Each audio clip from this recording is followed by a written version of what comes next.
आज काहीच नव्हतं. ना गडबड, ना आवाज, ना तक्रार. आजूबाजूला एक वेगळी शांतता पसरली होती. जणू काही वेळ थांबली होती. मनात प्रश्न होते, पण उत्तर अजिबात नाही. दिवस चालू होता, पण अर्थ हरवलेला होता. आणि अचानक ती आली.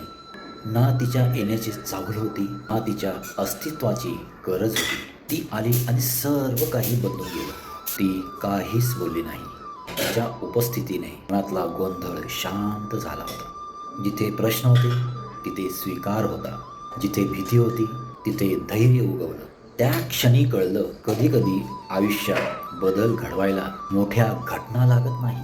एक माणूस पुरेसा असतो. शांततेत आलेली ती भेट वादळापेक्षा जास्त परिणाम देऊन गेली. आणि तेव्हाच उमगलं, आपण नेहमी काहीतरी शोधत असतो, पण आयुष्य आपल्याला हवं ते तेव्हाच देतं, जेव्हा आपण पूर्णपणे रिकामे असतो. म्हणूनच कदाचित आज सर्व काही मिळालं होतं आणि त्यात होती मनाची शांतता. मी सुरेश. आजच माझी व्हिडिओ लाईक करा, शेअर करा, सबस्क्राईब करा. अजिबात विसरू नका.